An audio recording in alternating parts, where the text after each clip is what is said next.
Hello and welcome class 12th. We are going to start a very new chapter, that is electromagnetic induction. In the last class, I have sent you the video of your practical that you are going to do, series connection and parallel connection. That was experiment number 2, and experiment number 1 was Ohm's law that I have already sent in our previous classes. So apart from that, I have also sent you a video link in which I have told that how you can make your copy. It is a glimpse, like how you have to maintain your practical copy. Since this in class 12th you have to make 2 copies, one for practical record and another for activity record. So there will be 2 copies, activity copy and practical copy.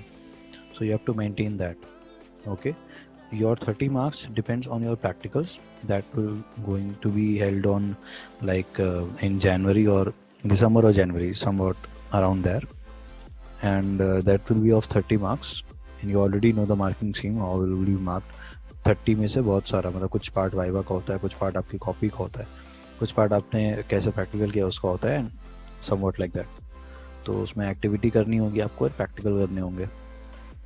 उस 3 घंटे का होगा वो आपका, उसी में आपको सब कुछ करना होगा. खैर वो तो मैं आप लोग एक्सप्लेन करता रहूँगा, और हम जैसे ही स्कूल हमारा रीओपन होगा हम प्रैक्टिकल्स पे भी फोकस करना स्टार्ट कर देंगे. और तब तक आप लोग जो मैंने वीडियो लिंक भेजी है प्रैक्टिकल की वो आप देखिए कि कैसे होता है, ताकि मुझे बहुत ज़्यादा एक्सप्लेन ना करना पड़े at the time of practical. सिर्फ इक्विपमेंट्स देख के आप समझ जाएं किसको कैसे कनेक्ट करना है, एंड आप लोग उस चीज़ को ऑब्जर्वेशन को रिकॉर्ड कर पाएँ. तो अब आते हैं इस चैप्टर पे. इस चैप्टर में हम पढ़ने वाले हैं सबसे पहले फ्लक्स के बारे में. इलेक्ट्रिक का भी हमने फ्लक्स पढ़ा था, अब हम मैग्नेटिक के फ्लक्स के बारे में पढ़ेंगे डिटेल में. तो बेसिकली मैंने एक आइडिया दिया था आप लोग को, मैग्नेटिक फ्लक्स होता क्या है.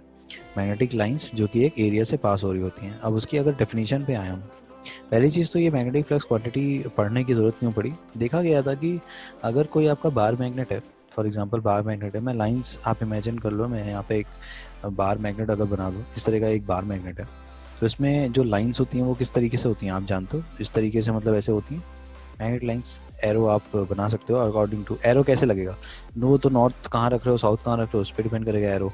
ठीक है, तो इस तरह की मतलब ढेर सारी ऐसे आप मैग्नेटिक ऐसे लाइंस बना सकते हो. ऑब्वियसली वो एक दूसरे को काटती नहीं है. इस तरीके से आप ऐसा कर सकते हो इमेजिन कि मैग्नेटिक लाइंस हैं, कुछ इस ऐसे आ जाएगी, उसको थोड़ा सा इधर करेंगे. ठीक है, कुछ इस तरीके से होती है. बहुत सारी लाइंस ऐसे होती है. मतलब बेसिकली क्या होता है कि मैग्नेटिक लाइंस जो हैं, जैसे अगर कोई ऑब्जेक्ट हमारा एक सॉलिड ऑब्जेक्ट में ले लेता हूँ इतना बड़ा, ठीक है, मैं इतना बड़ा एक सॉलिड ऑब्जेक्ट ले रहा हूँ, तो जैसे जैसे हम यहाँ, क्योंकि यहाँ पे बहुत ज़्यादा इस एरिया में बहुत ज़्यादा कॉन्सेंट्रेटेड होती है magnetic lines. Okay, magnetic lines बोल सकते हैं या मैग्नेटिक लाइन ऑफ फोर्सेस बोल सकते हैं. तो मैग्नेटिक लाइन ऑफ फोर्सेस बोलोगे तो और ज़्यादा फिजिक्स से जुड़ेगा ये चीज़, तो मैग्नेटिक लाइन ऑफ फोर्सेस ही बोलिए आप. बहुत ज़्यादा यहाँ पे कॉन्सेंट्रेटेड होती है लाइंस, जैसा कि आप लोग को पता ही होगा इलेक्ट्रिक फील्ड में जो आपने पढ़ा था. क्या पढ़ा था इलेक्ट्रिसिटी वाले चैप्टर में, कि चार्ज के जो बहुत ही पास अगर आएंगे तो वहाँ पे कॉन्सेंट्रेटेड होती है लाइंस. वैसे ही मैग्नेट, बार मैग्नेट के इस पोल्स के पास क्या होती है, लाइंस ऑफ फोर्सेस बहुत ज़्यादा कॉन्सेंट्रेटेड होती है. तो ये एक पर्टिकुलर एक एरिया है, ठीक है, सपोज करो ये एक हमने एरिया लिया हुआ है, एक ऑब्वियसली कोई सब्सटेंस है उसका एक एरिया है, क्रॉस सेक्शन. उसके क्रॉस सेक्शन को हम जैसे यहाँ पास ला रहे हैं, जितना पास लाएंगे उतना ज़्यादा लाइंस इसमें से पास होकर जाएंगी इस सरफेस से. ठीक है, और कैसे पास होकर जा रही है, नॉर्मली पास हो रही हैं. इस सरफेस के कैसे पास हो रही हैं, लाइंस नॉर्मली आ रही हैं. ठीक, और जितना हम दूर ले जाते जाएंगे उतनी कम इसके अंदर से लाइंस जाएंगी. इमेजिन कर लो, जस्ट मैं अगर लाइंस और बना दूं, ठीक है, तो आप लोग इसको अंदाज लगा सकते हो क्या मैं कहना चाह रहा हूँ. ठीक है, और लाइन से बना सकते हैं, बहुत सारी लाइंस बना सकते हैं. They can be infinite number of lines passing through this infinite number. Basically क्या होगा, ये कॉर्नर पे कॉन्सेंट्रेटेड होगा, कहने का मतलब ये है. ठीक है, ऐसा मत सोचना कि लाइंस कट कर रही हैं दूसरे को, नहीं, लाइंस नहीं कट कर रही हैं, वो बनाने के ऊपर है. सो मैं रफ हैंड से नहीं बना रहा इस वजह से. तो जितना ये जो हमारा एरिया है जितना पास आएगा उतनी ज़्यादा लाइंस जाएंगी, जितना दूर जाएगा उतनी लाइंस उसके अंदर से जाने वाली कम होती रहेंगी. कंसंट्रेशन जो लाइन का जा रहा है उसके अंदर से वो कम होता जाएगा. देखो, और दूर ले गए तो और कम हो जाएगा, है ना. एक टाइम पे आएगा कि न्यूट्रल पॉइंट पे आ जाएगा जहाँ पे कोई लाइंस नहीं एग्जिस्ट करती. ओके, तो जब ये देखा गया ना कि मैग्नेटिक लाइन ऑफ फोर्सेस जब पास है तो ज़्यादा जा रही हैं, दूर है तो कम जा रही हैं, वहाँ से आइडिया आया आपको फ्लक्स का, और 1 मिनट क्या कर दिया मैंने, वहाँ से आइडिया आया फ्लक्स का, ठीक है। तो इन सबको हटाते हैं और फ्लक्स की डेफिनेशन पढ़ते हैं। क्या होती है फ्लक्स की डेफिनेशन? मैंने समझा दिया ना फ्लक्स क्या होता है, बिल्कुल एक आसान भाषा में। फ्लक्स का मतलब क्या होता है आप लोग जान चुके हो। अब डेफिनेशन की भी बात कर लेते हैं। ओके, चलो डेफिनेशन की बात करते हैं। मैग्नेटिक फ्लक्स, क्योंकि इस चैप्टर में जो भी हमारा है पोर्शन, इस चैप्टर में से एक भी पोर्शन कट नहीं हुआ है, तो उसको सारा जो भी पहले था अभी भी वही है, ठीक है। इस बार कुछ डिलीट नहीं हुआ है इस चैप्टर में से, तो हम सारा कुछ पढ़ेंगे, सारा टॉपिक, ठीक है। मैग्नेटिक फ्लक्स के बाद हम फिर Lenz law, Faraday's experiment, okay, इस तरीके से पढ़ेंगे। इलेक्ट्रोमैग्नेटिक इंडक्शन, इंडक्शन क्या होता है। देन जैसे हम रेजिस्टर पढ़ते थे ना, रेजिस्टर कैपेसिटर पढ़ा, इक्विपमेंट था ना। रेजिस्टर क्या था, कंपोनेंट था। कैपेसिटर भी क्या था, कंपोनेंट था जो कि सर्किट में लग जाता था। फिर हम सर्किट में ओम्स किरचॉफ्स लॉ लगा के हम सॉल्व करते थे। खैर, यहाँ पे एक क्वांटिटी बढ़ेगी जिसको हम कहते हैं इंडक्टर। तो इंडक्टर क्या होता है वो हम बाद में बात करेंगे। जैसा रेजिस्टेंस होता है उसी टाइप का एक इंडक्टर भी एक इक्विपमेंट है, या फिर एक ऐसा कंपोनेंट है जो कि सर्किट में लगता है, और उसकी भी एक फिजिकल मीनिंग है। ओके, क्या करता है वो, उस पर हम आते हैं अभी। तो मैग्नेटिक फ्लक्स की डेफिनेशन की बात कर लेते हैं। क्या होता है magnetic flux? So the magnetic flux through any surface placed in a magnetic field, यानी कि वो ऑब्वियसली जो सरफेस मैंने ब्लैक वाला लिया था वो मैग्नेटिक फील्ड में प्लेस था, मैग्नेटिक फील्ड में ही रखा हुआ था। क्या होता है ये magnetic flux? It is the total number of magnetic lines of forces, ठीक है। क्या होता है, देखो, the magnetic flux through any surface, ये डेफिनेशन आपको एनसीईआरटी में मिल जाएगी, रेफरेंस बुक में मिल जाएगी, कहीं भी मिल जाएगी आपको।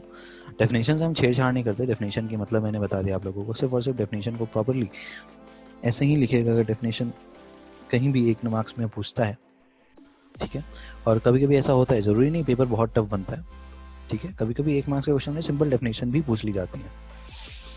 Okay, so be prepared for that.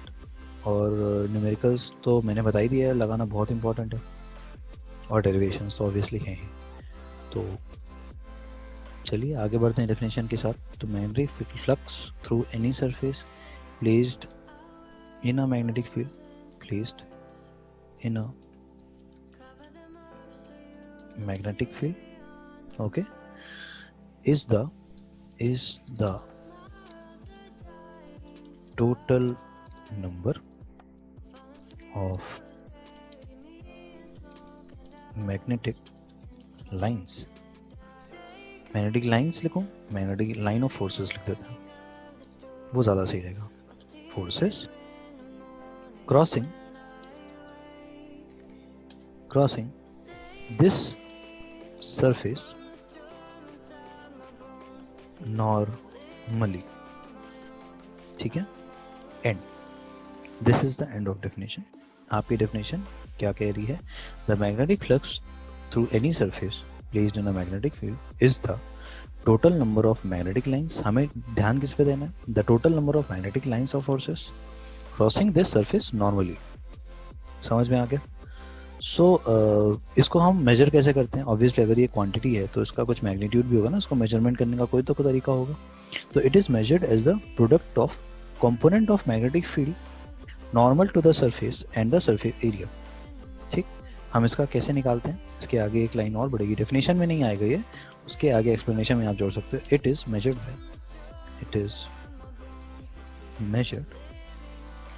As the, अभी मैं मैथमेटिकल फॉर्म भी लिखूंगा इसका तो आप लोग को समझ में आएगा क्या लिख रहा हूँ। It is the measured as the product of the component. अच्छा, कंपोनेंट की बात आ गई, इसका मतलब आप लोग को सीधे समझ में आ गया होगा, वर्टिकल हॉरिजॉन्टल कंपोनेंट वाली ही की ही बात हो रही है। ठीक है, कंपोनेंट्स यानी कि वेक्टर की बात हो रही है। Of the magnetic field normal to the surface and the surface area, है ना। और सबसे ज़रूरी चीज़ ये जो होता है ना आपका मैग्नेटिक फ्लक्स, ये होता है स्केलर क्वांटिटी। कैसे होता है मैं भी बताऊंगा। ये जो मैग्नेटिक फ्लक्स है, फ्लक्स ये आपका होता है is a scalar quantity. Okay, ठीक है। अब कैसे स्केलर क्वांटिटी, देखो इसको डिनोट किस तरीके से करते हैं हम। इसको जो हम डिनोट करते हैं वो करते हैं या तो हम फाई से डिनोट करते हैं, ठीक है, या तो उसको आप फाई के नीचे बी लगा सकते हो, फाई सफिक्स बी। तो फाई बनाने के लिए मैं बना देता हूँ यहाँ पे फाई, तो उसको फाई से ज़रा डिनोट किया जाता है, कुछ ऐसा डिनोट किया जाता है इसको, ठीक है। समझ जाना भाई क्या है फाई की मैं बात कर रहा हूँ, ठीक। फाई से डिनोट करते हैं इसको। यहाँ नीचे बी भी लिख सकते हो, फाई के नीचे बी लिख सकते हो, डजंट मैटर, फाई भी लिख सकते हो।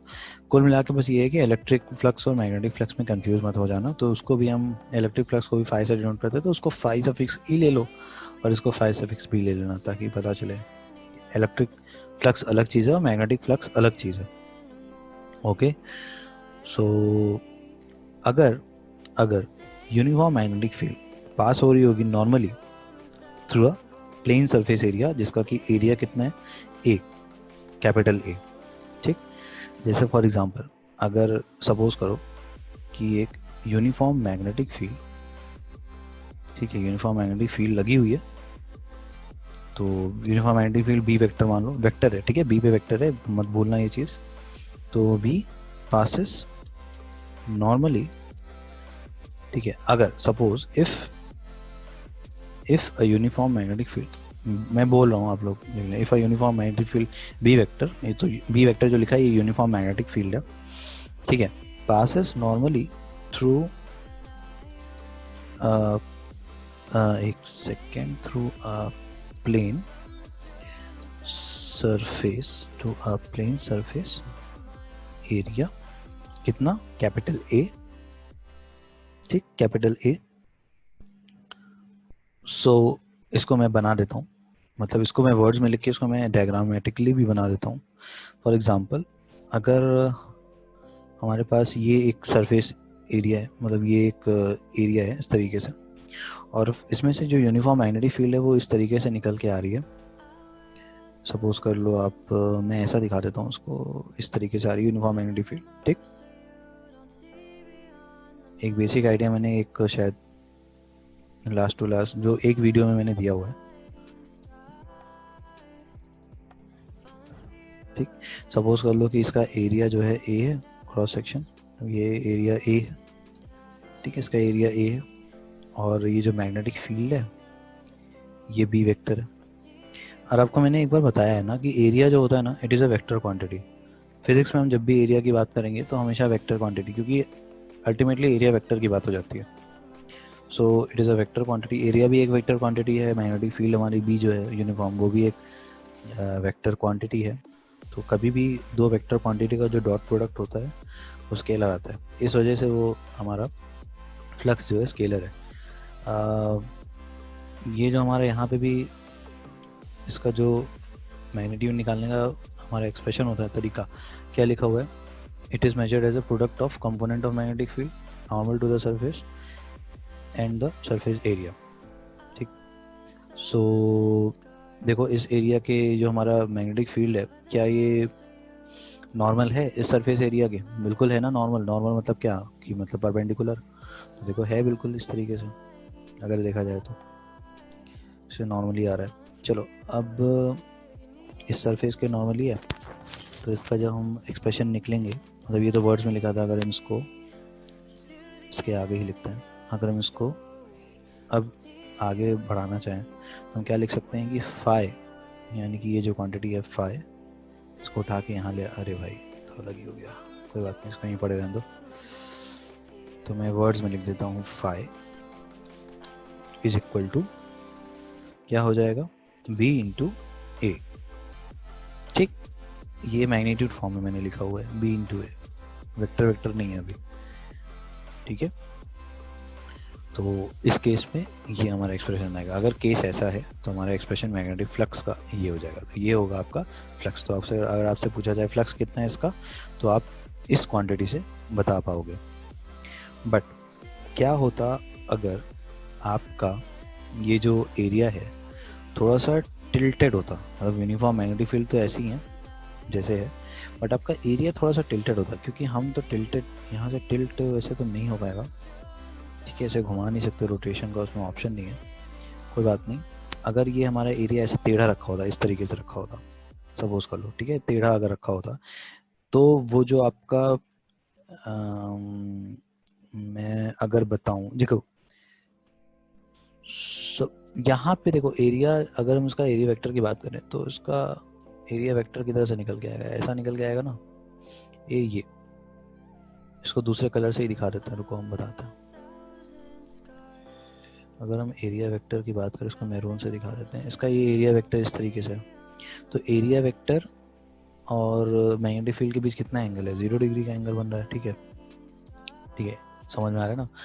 अगर ऐसा कुछ हो जाए कि एरिया वेक्टर और मैग्नेटिक फील्ड के बीच में कोई एंगल थीटा बने, समझ रहे हो, कोई अगर एंगल ऐसे थीटा बने, सपोज करो उसको हम टिल्ट नहीं हो पाएगा, तो उसका डायग्राम मुझे शायद रफ हैंड से बनाना पड़ेगा, तो कोई बात नहीं, बना लेते हैं, रफ हैंड से ही चलेगा। उसको हटाते हैं और अपना पेंसिल से ही बनाते हैं। एक सपोज कर लो कि इस तरीके से ऐसे एरिया इस तरीके से टिल्टेड है, ठीक है, इस तरीके से टिल्टेड है कि इसका जो एरिया वेक्टर बन रहा है हमारा, ये कुछ इस तरीके से बन रहा है। आप ऐसा कर लो, ऐसा, ठीक है, ये इसका एरिया वेक्टर ऐसे आ रहा है, ओके। एरिया वेक्टर मतलब ऐसा एन कैप हम दे देते हैं, डायरेक्शन तो कुछ भी हो सकता है। अब कैप आपको पता है यूनिट वेक्टर होता है जो कि डायरेक्शन बताता है केवल और केवल, उसका मैग्नीट्यूड 1 होता है। और तो ये एंगल हमारा बीच का थीटा हो गया, उसको थीटा लिख लेते हैं, ये वाला जो एंगल है हमारा, ठीक। अगर ऐसा केस है, अभी हमने जो फॉर्मूला पढ़ा बी इंटू ए सिंपली, तो थीटा, अरे यार क्या हो रहा है, थीटा, थीटा हो गया, ठीक है, सपोज करो थीटा है। तो अभी हम क्या केस पढ़ रहे थे, अभी ये बिल्कुल नॉर्मल था, ठीक है, अगर ये नॉर्मल था तो हमने वो केस पढ़ा था। अब हम दूसरा केस पढ़े, इफ बी पासेस नॉर्मली नहीं, if B is making, if B is making an angle theta with plane surface area, तब क्या होगा, तब हमारा फाई की वैल्यू क्या होगी, तब जो हमारा फाई होगा that will be equal to B cos theta. क्यों होगा आप लोग बहुत अच्छे से जानते हो, बहुत ही अच्छे से जानते हो, थीटा के साथ वाला जो होता है हमारा वो क्या होता है, देखो थीटा के साथ वाला हमारा जो कंपोनेंट जो इधर को जाएगा बी का, इस बी का जो हमारा ये वाला कंपोनेंट होगा जो कि थीटा के साथ जाएगा, वो कौन सा कंपोनेंट होता है, कॉस कंपोनेंट होता है ना। तो ये हो गया B cos theta, B cos theta into का क्या बचा आपका एरिया ए। क्लियर, इसको और इलेबोरेट अगर करें थोड़ा सा और आगे बढ़े तो हो जाएगा हमारा phi will be equal to, phi will be equal to, इसको हम ऐसे लिख सकते हैं ना, बी ए कॉस थीटा। अब कुछ लोग को आइडिया लग गया होगा हम किधर की तरफ जा रहे हैं। अब हम कॉस थीटा को डॉट में कन्वर्ट कर देंगे, ठीक है, तो हमारा फाई किस में बदल जाएगा, वेक्टर फॉर्म में चेंज करने के लिए भाई, ये हमारा हो जाएगा B vector dot A vector, B dot A. याद करो इलेक्ट्रिक फ्लक्स भी हमारा कुछ ऐसा ही होता था, E dot T S area, वैसे ही यहाँ पे बी डॉट ऐसा है, ठीक। तो यहाँ पे जो डायरेक्शन होगा एरिया वेक्टर का, this will be the direction of, मतलब एरिया वेक्टर का डायरेक्शन आपको मैं कैसे बताऊँ, मैंने कई बार बताया हुआ ना कि जैसे हमें अगर एक कोई प्लेन सरफेस है, अगर हम उसके एरिया वेक्टर की बात करनी है तो वो कैसा होता है, नॉर्मली उस प्लेन से आउटवर्ड परपेंडिकुलरली बाहर निकला हुआ है ना। तो यही चीज़ यहाँ पे भी देखो, यहाँ जो मैंने बनाया वो एरिया वेक्टर है मैरून वाला, कैसा निकला हुआ देखो, सरफेस जिधर से था सरफेस उधर से देखो, जिधर सरफेस का मतलब फेस था उससे एक बिल्कुल नॉर्मली आउटवर्ड निकली हुई लाइन, ये डायरेक्शन बताती है उस सरफेस के एरिया की, ठीक है, एरिया की डायरेक्शन इधर की तरफ है। ओके, सो हमें ये चीज़ यहाँ पे देखनी थी। एंड अब हम एक जनरली बात करते हैं, ठीक है, ये तो नॉर्मल एक रेगुलर सरफेस की बात हो गई जिसका कि एरिया हमें पता था। अगर कोई ऐसा सरफेस है जिसका कि एरिया डिटरमाइन कर पाना मुश्किल है, मतलब थोड़ा सा मुश्किल है उसका एरिया निकालना, तब हम क्या करेंगे। समझदार लोग समझ गए होंगे कि सर हम एक स्मॉल एलिमेंट ले लेंगे उस पूरे बॉडी का, ठीक है, जिसकी हमें स्टडी करनी है, उस स्मॉल एलिमेंट को हम ले करके बाद में इंटीग्रेट कर देंगे तो वो पूरा का पूरा सरफेस आ जाएगा। तो पहले हम छोटे के लिए निकाल लेंगे, फिर इंटीग्रेशन करके हम बड़े के लिए वैल्यू निकाल लेंगे। तो बहुत अच्छा सोचा उसने। अब हम क्या करेंगे, एक इरेगुलर शेप का कुछ एक ले लेते हैं, ठीक है, सपोज कर लो ये तो रेगुलर सबका सबका हो गया, तो एक इरेगुलर सरफेस ले लेते हैं, सपोज करो इतना, मतलब ऐसा कुछ भी इस तरीके से कोई बाड़ा तिरछा ऐसा ले लो, बना लो, ठीक है, जैसे हम बनाते थे, ठीक। इसमें आप क्या करो, एक छोटा सा ये जो मैंने निकाला हुआ है सरफेस एलिमेंट ले लेते हैं, ठीक है, स्मॉल एरिया एलिमेंट बोल दीजिए इसको, बहुत ही छोटा एरिया एलिमेंट ले लेते हैं। और ऑब्वियसली जो मैग्नेटिक फील्ड इसमें से पास हो रही होगी वो हम यूनिफॉर्म ही रखेंगे, इसमें कोई दो राय नहीं है, ठीक है, वो मैग्नेटिक फील्ड को हम यूनिफॉर्म ही रख रहे हैं। तो हमारा जो मैग्नेटिक फील्ड है वो इस तरीके से है कुछ। ओके ओके, इसको और थोड़ा सा ऊपर करते हैं, इससे सरफेस सब एरिया एलिमेंट से पास कराते हैं इसको, and this and this, is it clear. ऐसा केस है हमारा। एंड ये जो हमारा सरफेस एरिया एलिमेंट हमने लिया हुआ है छोटा सा, इसको हम क्या नाम देते आए थे अभी तक, वही नाम देंगे बच्चा, हमने इसको नाम दिया था हमेशा से डी एस दिया था ना, अब कि हम डी ए दे देते हैं, ठीक, क्योंकि बुक्स वगैरह में डी ए जिक्र होता है। ओके, इसको डी ए नाम दे देते हैं, ऐसा देते हैं कि छुपे ना बस ये, चलो हमें दिख रहा है। ये स्मॉल एक एलिमेंट हमने लिया एरिया एलिमेंट जिसको डी ए है, और इसका जो एरिया एलिमेंट है मैं अगेन मैरून कलर से ही दिखाऊंगा, इसका जो हमारा एरिया एलिमेंट है बेसिकली दिस इज, सपोज करिए ये एक थीटा एंगल बना रहा है, ये कुछ ऐसा, क्योंकि हम जनरलाइज कर लेते हैं हमेशा, इस तरीके से इसका एरिया वेक्टर है, इधर की तरफ पॉइंट कर रहा है, इस एरिया वेक्टर का जो डायरेक्शन है वो हमें नहीं पता क्या है, तो हम उसको जनरल एन कैप ले लेते हैं, ठीक है, एन के ऊपर कैप है, याद रखना, ऐसा सिंपल एन नहीं है, ठीक है, इस एन के ऊपर एक कैप लगा हुआ है, तो कैप अगर मैं लगा भी सकता हूँ तो थोड़ा सा लगा ही देता हूँ, चलो कोई बात नहीं, ये है आपका एन कैप, ठीक है, बहुत अच्छी कैप तो नहीं बनी, कोई बात नहीं, समझ जाना कैप है।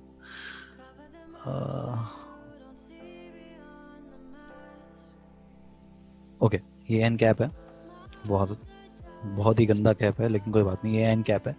तो ये एन कैप क्या है, बेसिकली आई कैप हो सकता है, जे कैप हो सकता है, के कैप हो सकता है, डिपेंडिंग कि किस प्लेन में अलाइंड है वो, डजेंट मैटर, वो हम क्वेश्चन जब सॉल्व करेंगे तब हमारा हेडेक होगा वो, अभी के लिए हमें तो समझने के लिए चाहिए। एक एन कैप एक डायरेक्शन बता रहा है एरिया का, और इसके बीच का एंगल जो बन रहा है उसको हम थीटा मान लेते हैं, मैग्नेटिक फील्ड के बीच का और ये जो एरिया वेक्टर इसके बीच का जो एंगल बन रहा है इसको हम थीटा मान लेते हैं। एज यूजुअल थीटा मैंने बहुत ही गंदा बनाया है, बट आप लोग को पता है कि हाँ ये थीटा है, तो कॉन्टेक्स्ट समझना, ड्राइंग पे मत जाना। चलो, this is our B vector, vector है ये बी के, लगा लेना वेक्टर।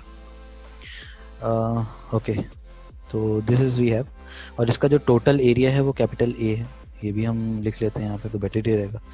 टोटल हमारा एरिया वो कैपिटल ए के बराबर है, स्मॉल एलिमेंट का एरिया हमने डी ए लिया हुआ है, एंड उसका डायरेक्शन एन कैप की तरफ जा रहा है, और वो एरिया वेक्टर और मैग्नेटिक फील्ड के बीच का जो एंगल है वो थीटा बन रहा है।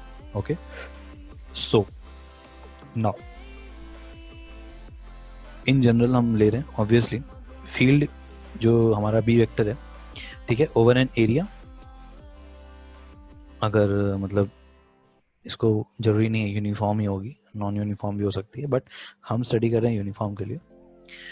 तो एक छोटा एरिया है डी ए वेक्टर, ऑब्वियसली ये डी ए क्या है, सिंपली नहीं है, डी ए वेक्टर है, एरिया वेक्टर होता है हमेशा, इसीलिए मैंने डायरेक्शन एंड गैप भी दिखाई है उसकी, ठीक है। और इस फील्ड को हमने एज्यूम किया है यूनिफॉर्म, नॉन यूनिफॉर्म भी हो सकती है, ठीक है, जैसा कि आपको फिगर में दिख रहा है यहाँ पे। अगर थीटा एंगल बन रहा है बी वेक्टर और डी ए वेक्टर के बीच में, डी ए वेक्टर और बी वेक्टर के बीच में थीटा एंगल बन रहा है, तो component of this magnetic field B vector, ठीक है, जो कि नॉर्मल होगा to D A vector, this will be B cos theta. क्या होगा? B cos theta basically, okay. So हम ले लेते हैं, बिल्कुल अगेन हम वही चीज़ करेंगे, यहाँ पे हमारा बी कॉस थीटा हो जाएगा, जिसको हम लेंगे तो हमारा फॉर्मूला क्या बदल जाएगा। अगर हम फ्लक्स की बात करेंगे, सिंपल कहानी जो पहले चल रही थी वही चली, उसमें कुछ चेंज नहीं होगा। अब यहाँ पे फ्लक्स के लिए क्या हो जाएगा, यहाँ पे जब हम इसका मैग्नेटिक फ्लक्स लिखेंगे तो क्या हो जाएगा, फ्लक्स लिखने का तरीका, फ्लक्स थ्रू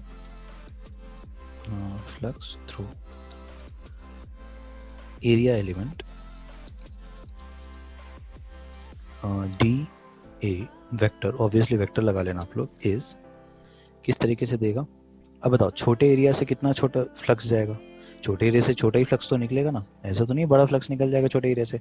तो जो हमारा वो होगा वो भी क्या होगा, फ्लक्स भी छोटा होगा, तो डी फाई, ठीक है, ये फाई अलग है and D is representing small, ठीक है। तो डी फाई,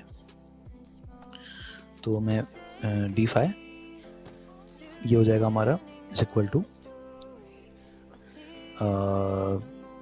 ये बी, इसको हम ले सकते हैं, ये जो बी है हम उसका बी कॉस थीटा ले रहे हैं। यहाँ पे क्यों ले रहे हैं ये मैंने ऑलरेडी आप लोग को पहले बताया, और यहाँ पे जो चीज़ था वही कहानी मैंने उसके ऊपर वाले भी बताई थी, यहाँ पे भी जो चीज़ बताई थी वही चीज़, ठीक है। नॉर्मल कंपोनेंट लेते हैं हम उसके, एंड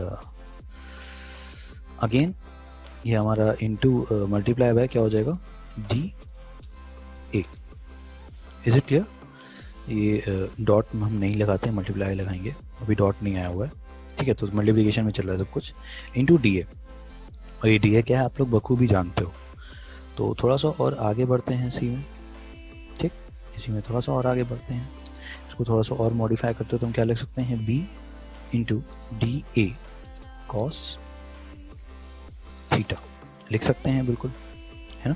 थीटा कौन सा एंगल है वो आप लोग को पता है, एंड अब आप लोग जानते हो मैं क्या करने वाला हूँ, उसको वेक्टर फॉर्म में चेंज करेंगे, तो हमारा हो जाएगा बी वेक्टर डॉट, अब यहाँ पे डॉट आया, डी ए वेक्टर, दोनों पे वेक्टर है, मैं लगा देता हूँ, नहीं भी लगाऊँ तो आप लोग भूलना मत, जब मैं नहीं भी लगाता हूँ तो मैं बोल ज़रूर देता हूँ, तो आप लोग जब साथ के साथ लिखते चल रहे हो अपने कॉपी में तो उसको बोलते चलना, उसको लिखते चलना अगर मैं जो बोलता हूँ, तो B vector dot d A vector, ठीक।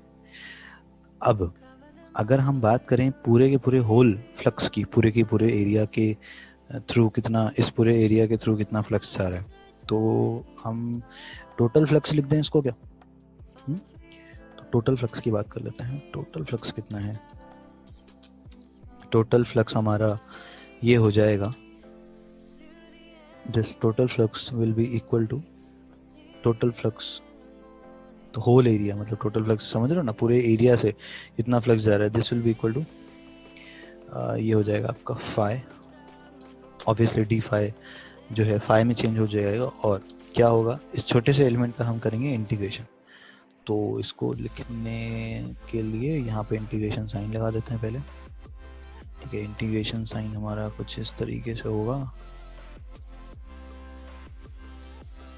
ठीक, इंटीग्रेशन, और इंटीग्रेशन हमारा क्या हो रहा है, ओवर द एरिया हो रहा है, तो यहाँ पे ए लिखेंगे, ओके। अब बाकी की कहानी इसके आगे, इंटीग्रेशन किसका हो रहा है हमारा, B vector dot d A vector, ठीक है, वेक्टर में है, ध्यान रखना इस बात का, क्लियर। तो ये हो जाता है हमारा टोटल मैग्नेटिक फ्लक्स, इसको हम हाईलाइट कर लेते हैं, total magnetic flux over an area, कोई भी एरिया हो, डजंट मैटर वो कौन सा एरिया हो, हम उसे स्मॉल एलिमेंट कंसिडर करेंगे and will continue to that. ठीक है, सो अगर हम डायमेंशन की बात करें तो डायमेंशन क्या हो जाएगी, इसको जल्दी से आप लोग निकाल देना। ठीक, और फ्लक्स की डायमेंशन की अगर हम बात करें तो डायमेंशन आप लोग निकाल सकते हो बखूबी। एसआई यूनिट की अगर हम बात करें मैग्नेटिक फ्लक्स की, तो खुद सोचो कितनी होगी। एसआई यूनिट क्या है भाई, मैग्नेटिक फील्ड इनटू क्या है, एरिया है।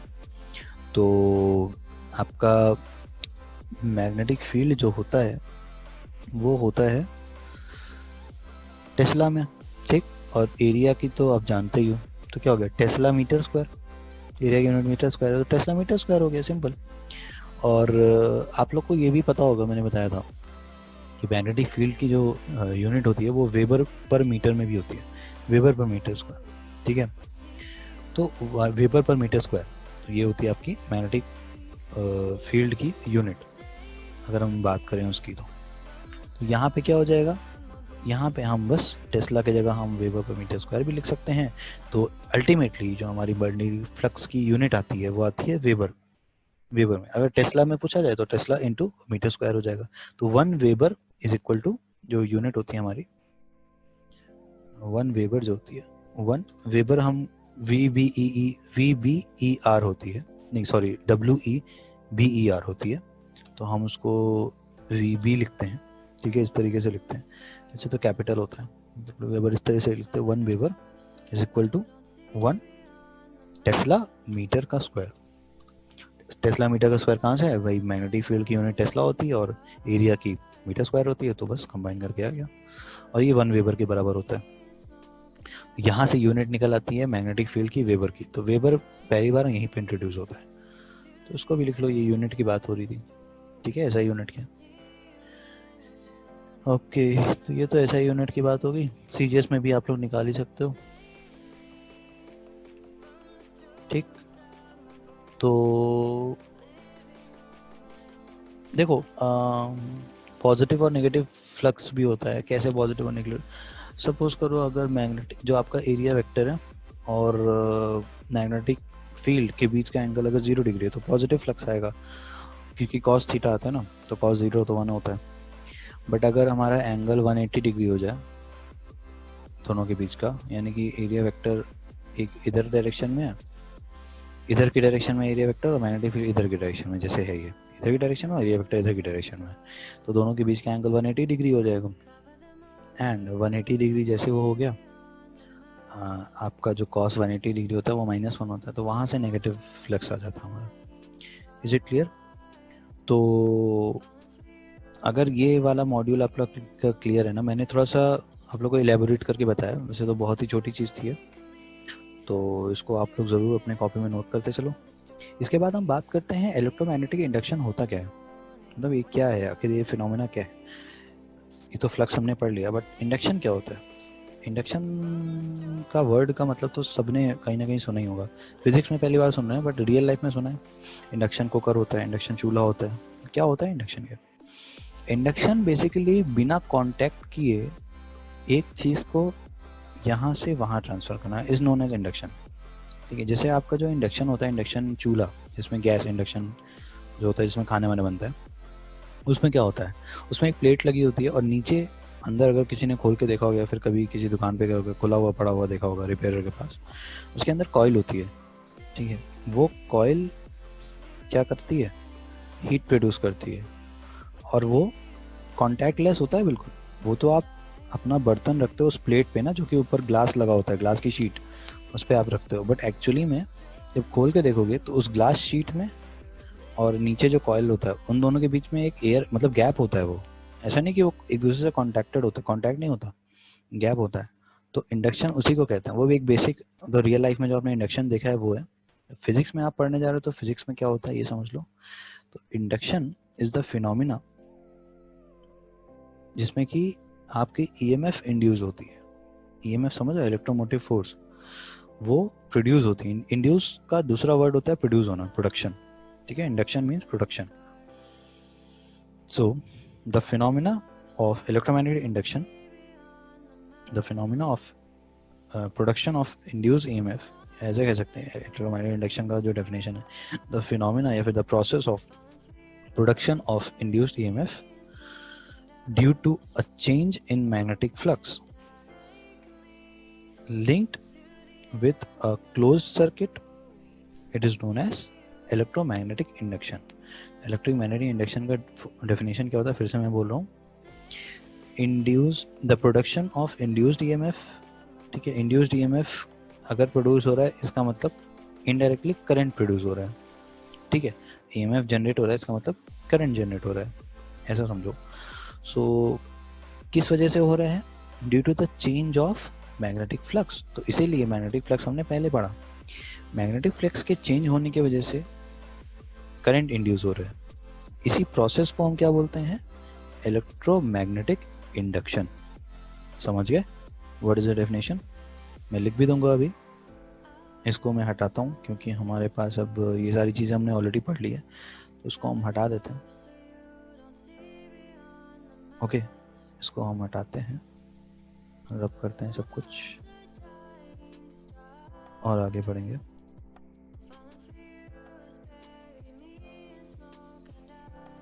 चलो, क्या होती है definition of electromagnetic induction. Electromagnetic induction को शॉर्ट फॉर्म में EMI बोलेंगे आज के से। EMI, इसकी डेफिनेशन क्या है, the process of production of induced EMF, या फिर हम इसको ब्रैकेट में क्या लिख सकते हैं, इसको लिख सकते हैं इंड्यूस्ड करंट। इंड्यूस्ड मतलब इनडायरेक्टली इंड्यूस, EMF का मतलब नहीं इंड्यूस करंट होता, इनडायरेक्टली इंड्यूस क्या हो रहा है, करंट हो रहा है, induced current due to change in magnetic flux, due to the change in magnetic flux linked with the closed circuit, ठीक है, linked with the closed circuit is known as electromagnetic induction. तो एक process है जिसमें कि current produce होती है, कब, जब आपका मैग्नेटिक फ्लक्स चेंज होता है एक सर्किट में, ठीक। ओके, तो ये चीज़ क्लियर हो चुकी है, तो नाउ वी कैन प्रोड्यूस, हम आगे बढ़ सकते हैं। आगे बढ़ते हैं, आगे हमें पढ़ना है फैराडे के एक्सपेरिमेंट के बारे में। आखिर फैराडे का एक्सपेरिमेंट क्या था, जिसकी वजह से हमको पूरी की पूरी एक यूनिट ही बन गई, पढ़ना पड़ रहा आज हमको, ठीक है। हम पढ़ेंगे फैराडे का एक्सपेरिमेंट, फैराडेज एक्सपेरिमेंट। ये बहुत ही बाद में ये चीज़ें आई थी, क्यों, क्योंकि मतलब इलेक्ट्रोस्टैटिक्स, मैग्नेटोस्टैटिक्स ये तो चला आ रहा था, ठीक है। उसके बाद जैसे होता ना, इलेक्ट्रोस्टैटिक्स चल रहा था, फिर करंट इलेक्ट्रिसिटी पढ़े, ठीक। वैसे मैग्नेटोस्टैटिक्स तुम लोग ने पढ़ लिया, अब पढ़ेंगे जब मैग्नेटोस्टैटिक्स से मतलब डायनेमिक्स की तरफ आता है, मैग्नेट मूव करता है तो क्या होता है। तो यहाँ पे हम मैग्नेट को मूव कराएंगे और देखेंगे हमारे कॉइल में क्या डिफरेंस आता है, जिसमें कि करंट दौड़ गया। चलो बात करते हैं एक्सपेरिमेंट की। ये है फैराडेज एक्सपेरिमेंट। इसमें क्या किया था फैराडे ने, बेसिकली इन्होंने डिस्कवर किया था इलेक्ट्रोमैग्नेटिक इंडक्शन का जो भी है ये सब फिनोमेना पूरा, ठीक है। ये डेली बेसिस पे एक्सपेरिमेंट करते जा रहे थे। इन्होंने क्या किया था, तो अब हम पहला एक्सपेरिमेंट इनका देखेंगे, induced EMF with a stationary coil and a moving magnet, यानी कि कॉइल आपकी स्टेशनरी रहेगी, हम कॉइल के पास और दूर मैग्नेट को ले जाएंगे और देखेंगे उस पर क्या इफेक्ट आ रहा है, ठीक है। तो मैं एक फिगर बना देता हूँ, सिंपल सा एक हम कॉइल बनाएंगे, एक हमने ऐसे कॉइल बनाया, ठीक, जिसमें से कि करंट है,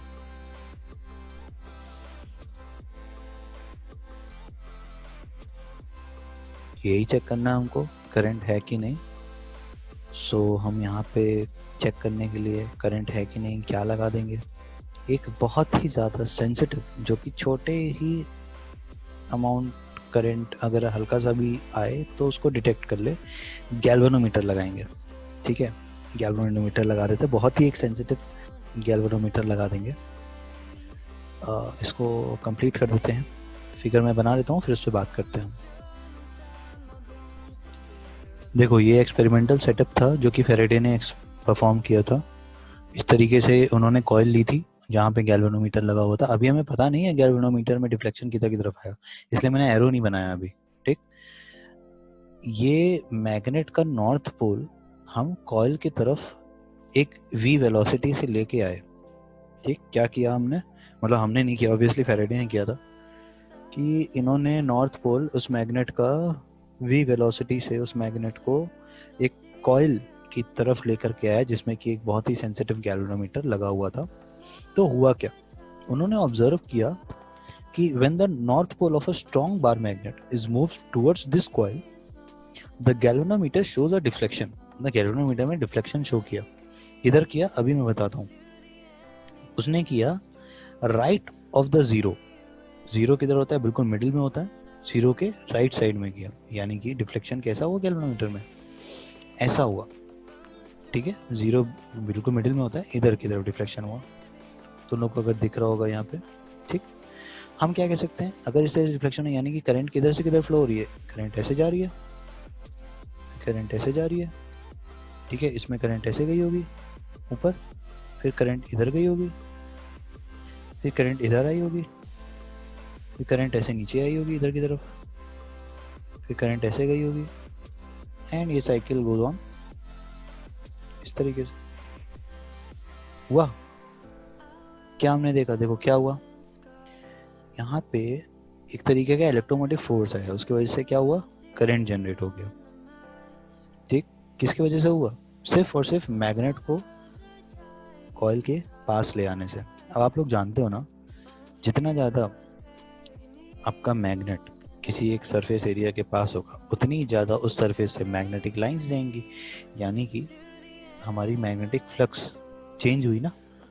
हम जब दूर थे मैग्नेट, सपोज करो इस मैग्नेट को हम वेलोसिटी से ला रहे हैं खींच के, इस मैग्नेट को मैं पकड़ के, कहाँ इसको, क्या, इस पूरे के पूरे सिस्टम को ऐसे पकड़ के हम पीछे हैं अभी। ठीक है, अभी पीछे हैं। अब क्या करेंगे, इसको हम ऐसे ला रहे हैं यहाँ पे इसके पास, तो फ्लक्स में चेंज आ रहा है कि नहीं, देखो इसको इधर पास ला रहे हैं, फ्लक्स में चेंज आएगा कि नहीं, बिल्कुल आएगा ना। अच्छा, एक चीज़ और चलो करते हैं तो तुम लोग को और अच्छा लगेगा, मैग्नेटिक लाइन्स ही बना डालते हैं, थोड़ी सी मैग्नेटिक लाइंस बना डालते हैं इस तरीके से। एरो तुम लोग बना लेना, तुम लोग जानते हो एरो किधर से किधर जाएगा, तो बहुत ढेर सारी इस तरह से मैग्नेटिक लाइंस बना देते हैं।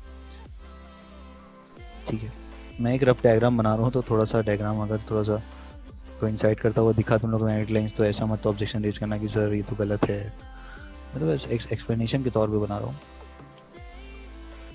ठीक है, चलो सपोज करो ये इतना बना दी, बहुत है। अब हम पूरे सिस्टम को आगे पीछे करेंगे। ठीक, आगे ले जाएंगे एंड पीछे। सपोज करो ये मैग्नेटिक लाइंस, ठीक है, हम यहाँ पे ले आए, बहुत सारी मैग्नेटिक लाइंस पास होने लगी ना, बहुत सारी मैग्नेटिक लाइंस, और किधर डिफ्लेक्शन हुआ, गैल्वेनोमीटर का दिख रहा है तुम लोग, राइट साइड पे डिफ्लेक्शन हुआ। हम दूर ले गए, मतलब अभी तो यहाँ नहीं ले जा रहे हैं, अभी हम ये राइट से लेफ्ट की तरफ आ रहे हैं, ऐसे इधर से इधर की तरफ आ रहे हैं।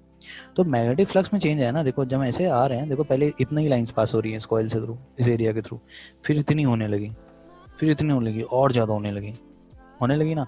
तो क्या हो रहा है, बेसिकली मैग्नेटिक फ्लक्स में चेंज आ रहा है, ऐसा करने से मैग्नेटिक फ्लक्स में चेंज आ रहा है। ठीक, तो मैग्नेटिक फ्लक्स में चेंज आ रहा है, इस वजह से क्या हो रहा है, डेफिनेशन पढ़ो पूरा, अब तुम्हारे सामने डेफिनेशन रखी है, पढ़ डालो। तो उस कारण से क्या हो रहा है, इंड्यूस्ड करंट इंड्यूस हो रहा है। ठीक है, करंट इंड्यूस हो रहा है, किस में हो रहा है, उस कॉइल में जिसके पास हम मैग्नेट को ले जा रहे हैं। और ये कैसा मैग्नेट है, स्ट्रॉन्ग बार मैग्नेट है भाई। कैसा मैग्नेट है, स्ट्रॉन्ग बार मैग्नेट है। Is it clear? तो आई होप अब ये वाली कहानी तो बहुत ही क्लियर हो गई होगी। ये एक्सपेरिमेंट क्या था, उन्होंने ये चीज़ ऑब्जर्व कर लिया। चलो उसको हम थोड़ा सा इसको पूरा का पूरा फिर से इस पूरे सिस्टम को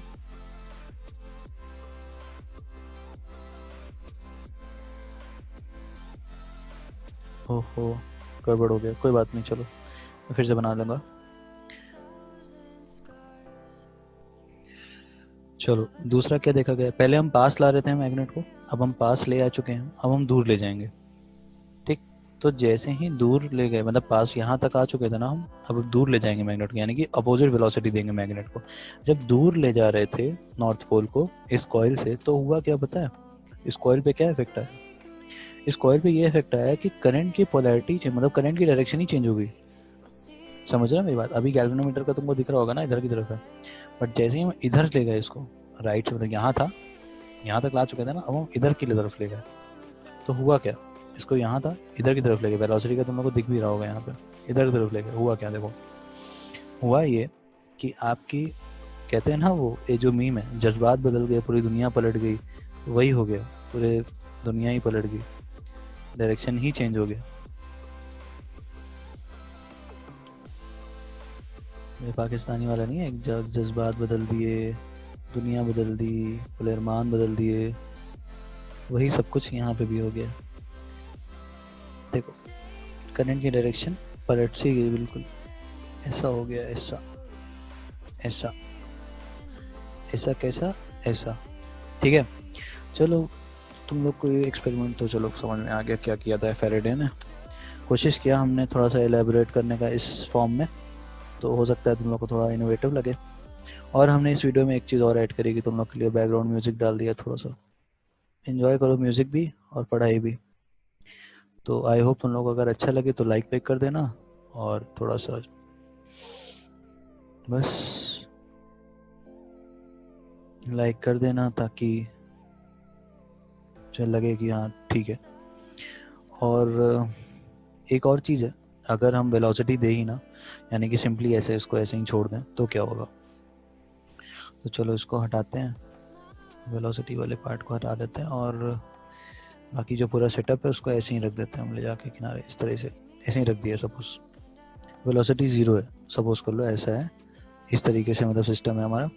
और तुम लोग जानते हो ना, नॉर्थ से एरो निकलता है, तो मैं एरो इसलिए नहीं बनाया ताकि कॉइल का एरो से कंफ्यूज ना हो तुम लोग, इसलिए मैंने लाइंस में एरो नहीं बनाया। बट तुम लोग जानते हो ना, नॉर्थ से निकल के साउथ में जाती है लाइन, आप लोग वो चीज़ तो कर ही सकते हो। तो यहाँ पे जब ऐसे सिंपली रखा हुआ है, तब देखा गया गैल्वेनोमीटर में कोई डिफ्लेक्शन नहीं आ रहा। ठीक है, गैल्वेनोमीटर में क्या नहीं है, कोई डिफ्लेक्शन नहीं आ रहा, यानी कि 0 पे कांटा बिल्कुल बीच में गैल्वेनोमीटर, इस तरीके से। ठीक, कोई रिफ्लेक्शन ही नहीं है गैल्वेनोमीटर में, इस तरीके से बिल्कुल 0 पे। तो यहाँ पे एरो तो आएंगे ही नहीं, तो सारे एरो को हटा डालो, समझे, सारे एरो को, अरे यार ये तो यही निकल आया, सारे एरो को आप लोग हटा दो, क्योंकि कोई मतलब नहीं है एरो लगाने का, करंट ही नहीं दौड़ेगी। सारा एरो हटा डालो अगर हटा सकते हो। ठीक, हम क्या करें, एरो को निकाल दिए। अरे यार तुम कहाँ, इधर इधर आओ भाई, अरे अरे अरे अरे अरे इधर, अरे इधर आ जाओ यार, हाँ ऐसे, इसको भी उठा के, अरे भाई तुम इधर आओ यार, एरो नहीं हटेगा तुम लोग हटा देना, ठीक है, हम कोशिश करें हटाने को, डायग्राम ना बिगड़े, एरो हट जा रहे भाई, तुम फिर यार तुम इधर आओ प्लीज, इधर की तरफ आइए महाराज, हेलो एरो, हाँ आ, तुम आखिरी बचे, तुम मत नौटंकी करना भाई, तुम भी आ जाओ, सब आगे, तुम ना नाटक चलाना, आगे सारे एरो हटाओ, सारे एरो को हट हट गए। तो कुल मिला के जब मैग्नेट हमारा मूव नहीं कर रहा है, जब मैग्नेट सिंपली रखा हुआ है, तो फैराडे ने क्या देखा कि कोई डिफ्लेक्शन नहीं आया गैल्वेनोमीटर में। ठीक, तो दिस वाज द एक्सपेरिमेंट जो कि गैल्वेनोमीटर का यूज करके फैराडे ने किया था। अब आते हैं इसके एक्सप्लेनेशन पे। एक्सप्लेनेशन ये है कि जब बार मैग्नेट को पास रखा गया, तब हमारी लाइन ऑफ फोर्सेस ज़्यादा जा रही थी कॉइल के अंदर से। ठीक, जब दूर ले गए तो लाइन ऑफ फोर्सेस कम जा रही थी, किस में से, इसमें से, कॉइल में से। ठीक, और जब स्टेशनरी रखा था, तब भी मैग्नेटिक लाइंस पास तो हो रही थी इस कॉइल से, बट उस समय पे मैग्नेट मूव नहीं कर रहा था, मैग्नेट से जीरो वेलोसिटी जीरो थी हमारी, मैग्नेट मूव नहीं कर रहा था, यानी कि फ्लक्स में चेंज नहीं हो रहा था, flux was constant at that moment of time, जब आपकी मैग्नेट की वेलोसिटी जीरो थी। ठीक, जब मैग्नेट की वेलोसिटी थी तब फ्लक्स ऑब्वियसली चेंज हो रहा था, कम से ज़्यादा हो रहा था और ज़्यादा से कम हो रहा था। जब पास ले जा रहे थे तो कम से ज़्यादा हो रहा था, जब दूर भगा रहे थे तो ज़्यादा से कम हो रहा था। समझ में आ रहा है ना क्या कह रहा हूँ? ठीक, इसके वजह से तो उन्होंने क्या देखा कि जब पास ले गए तो करंट हमारा इधर की डायरेक्शन में आया, जब दूर ले गए तो करंट की डायरेक्शन ही चेंज हो गई। ठीक, और जब कुछ नहीं, हमने उसमें वेलोसिटी दी ही नहीं, तब क्या हुआ भाई? तब हुआ ये कि वो कुछ रिफ्लेक्शन दिया ही नहीं, वो शांति से खड़ा रह गया। समझ रहे हो? सो मैं एक सेंटेंस पढ़ूंगा, उसको ध्यान से सुनना, मतलब एक पूरा पैराग्राफ है, ध्यान से सुनना। मैंने bar magnet is placed near, मैंने मतलब ऑलरेडी मैंने समझा दिया, लेकिन कुछ थोड़ा सा बुक आपके एनसीईआरटी में जो है उसको भी पढ़ लेते हैं, उसके हिसाब से भी हमको चलना है। When a bar magnet is placed near a coil, a number of lines of forces pass through it. ठीक है, as the magnet is moved closer to the coil, the magnetic flux, यानी कि the total number of magnetic lines of forces linked with the coil increases. हाँ ठीक है, जब पास ले गए तो obviously उसमें से ज़्यादा लाइंस पास होने लगी, उस वजह से क्या हुआ? an induced EMF and hence an induced current is set up in the coil in one direction. हाँ, एक डायरेक्शन में सेटअप हो गई थी, हमने देखा। As the magnet is moved away from the coil, जैसे कि हम मैग्नेट को दूर ले गए, यानी कि दूसरा केस जो हमने देखा था, the magnetic flux linked with the coil decreases. Obviously उस कॉइल में से लाइंस जो है बहुत ही कम पास होने लगी अब दूर ले जाने की वजह से। इसकी वजह से क्या होगा? An induced EMF and hence an induced current is set up in the coil in the opposite direction. As soon as the relative motion between the magnet and the coil ceases, यानी कि रुक गया, magnet को हमने रोक दिया, कोई velocity नहीं दी, the magnetic flux linked with the coil stops changing, तो मैग्नेटिक फ्लक्स चेंज होना बंद हो गया। ठीक है, और उसकी वजह से क्या हुआ? तो इसी वजह से जो इंड्यूस्ड करंट था, जो कि इंड्यूस हो रहा था, जो कि प्रोड्यूस हो रहा था, वो जीरो हो गया, वो हुआ ही नहीं। मतलब कंक्लूजन क्या है कि हमारा मैग्नेट में मूवमेंट आएगा तो करंट इंड्यूस होगी। समझ गए बात? मैग्नेटिक मूव नहीं होगा तो कोई करंट नहीं जनरेट होगी। ठीक, अच्छा, ये तो हमने एक्सपेरिमेंट किया, कॉइल को स्टेशनरी रख के और मैग्नेट को हमने वेलोसिटी दी। अब आप लोग के लिए होमवर्क ये है, इस वीडियो के बाद यहाँ पे मैं एंड कर रहा हूँ, आप लोग के लिए होमवर्क ये है कि आप लोग इसका अदर वे अराउंड करना। अदर वे अराउंड मतलब चेंज कर देना। अब की बार कॉइल को मूव करना, कॉइल में स्केट लगा दो, पहिए लगा दो कॉइल में, कॉइल को मूव करना और मैग्नेट को एक ही जगह रहने देना। तब देखना क्या, मतलब आपके बुक में है ये चीज़, आप लोग रीड करना। वैसे तो मैं डिस्कस करूँगा नेक्स्ट वीडियो में, बट तब आप लोग देखना क्या इफेक्ट आता है। और अगर ये कॉन्सेप्ट समझ में आ गया ना, तो बस इसके आगे बहुत ही इजी कॉन्सेप्ट्स हमारे बचेंगे, जो कि हमारा है कुछ लॉज हैं, फेराडे का लॉ रहेगा, फिर लेंज लॉ पढ़ेंगे, उसका एक्सप्लेनेशन पढ़ेंगे, इलस्ट्रेशन पढ़ेंगे, और फिर उसके बाद हम क्वेश्चन सॉल्व करेंगे कुछ। ठीक है, क्वेश्चन सॉल्व करने के बाद फिर हम मोशनल EMF और ये सारी चीज़ें, फ्लेमिंग का लेफ्ट हैंड रूल, थोड़ा सा बहुत सारी चीज़ें हैं। चैप्टर बड़ा है, छोटा नहीं है, इसीलिए मैं बहुत ज़्यादा स्पीड में भी नहीं चलूँगा। और आई होप तुम लोग को ये वीडियो पसंद आई होगी, तो मेक श्योर यू, सब कहते हैं सारे जो यूट्यूब पे वीडियो वगैरह डालते हैं, make sure you hit the like button and subscribe the video. हम कह रहे मत करना, बस तुम अपनी क्लास का जो भी है वो देख लेना। Okay, thank you class for joining and I hope you like this video. और इसी तरीके से और मैं कोशिश करूँगा और इंटरेक्टिव बनाऊँ वीडियो को, ताकि तुम लोग को वीडियो देखते टाइम कुछ ऐसा बोरियत ना फील हो। Okay, so thank you class for joining. आज के लिए इतना ही, बाकी हम नेक्स्ट क्लास में मिलते हैं विद अनदर कॉन्सेप्ट।